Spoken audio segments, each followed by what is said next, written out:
La téléphonie mobile en tant que telle est sans doute l'application technologique qui a connu le développement le plus rapide.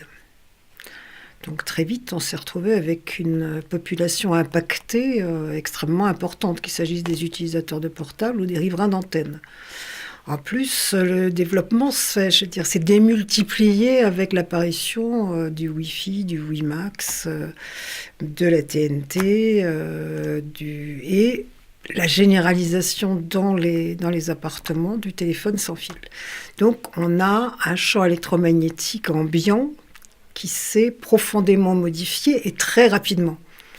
Or, nos organismes s'étaient habitués pendant des siècles, des millénaires, à un champ électromagnétique terrestre qui était resté à peu près stable. Donc il y a eu un certain nombre de recherches qui se sont mises en œuvre dès l'apparition des radars, notamment au niveau militaire, qui ont montré que ces ondes n'étaient pas du tout innocentes par rapport à nos organismes, parce qu'elles arrivaient en résonance avec les rythmes biologiques.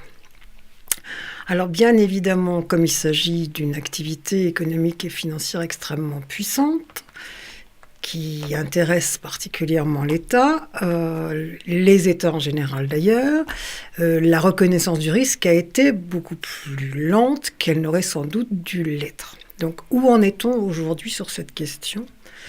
C'est qu'il y a de plus en plus de gens qui se plaignent de leur exposition au champ électromagnétique de la téléphonie mobile. Il y a de plus en plus de recherches qui montrent qu'il y a des effets sur nos organismes. Et il y a de plus en plus aussi de reconnaissance officielle de l'existence d'un risque.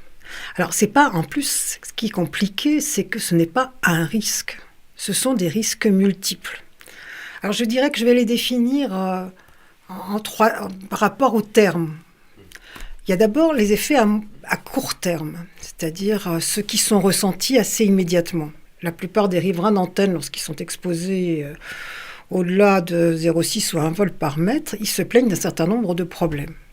D'insomnie, de maux de tête, de nausées, de vertiges. Ce sont toujours les mêmes choses qui reviennent. Et de quelque chose qui revient systématiquement aussi, c'est une très grande fatigue. Ce qu'on dit rarement dans le langage courant. Ces problèmes-là, normalement, disparaissent lorsqu'on n'y est plus exposé.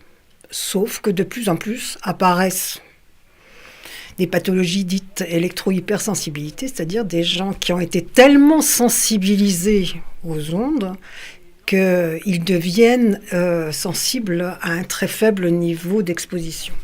Donc ça, c'est les problèmes, je dirais, du court ou moyen terme. Ensuite, il y a les problèmes, donc l'hypothèse d'un cancer. L'OMS a quand même classé les ondes électromagnétiques de la téléphonie mobile comme potentiellement cancérigènes. Donc, à moyen terme, entre 5 et 10 ans, je pense qu'on peut parler d'un risque de cancer. Ensuite, il y a les problèmes à encore plus long terme que le cancer, c'est toutes les maladies neurodégénératives.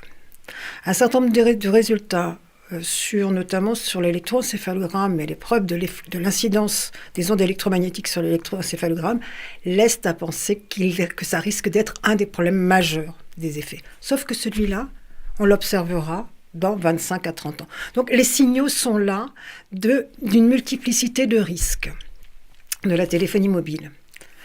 Une fois de plus, moi je voudrais bien croire que toutes ces ondes n'ont aucune incidence sur nos organismes. Finalement, ce serait beaucoup plus confortable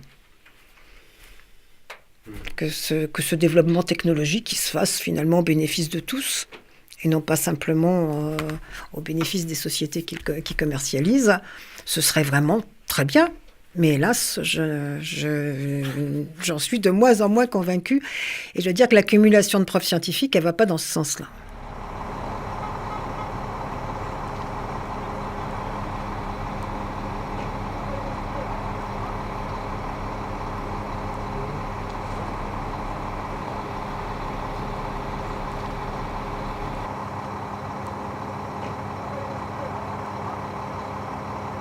Je crois qu'il faut absolument sortir de l'idéologie du tout sans fil. Le tout sans fil, qui est présenté comme l'idéologie de la liberté, alors que d'ailleurs ça peut être très liberticide comme technologie, mais de toute façon, le tout sans fil, c'est problématique pour notre santé. Partout où on peut mettre du filaire, il faut mettre du filaire. Donc ça, c'est un message qu'il faudrait vraiment faire passer. Le sans fil, c'est là où on ne peut pas utiliser du filaire, c'est tout.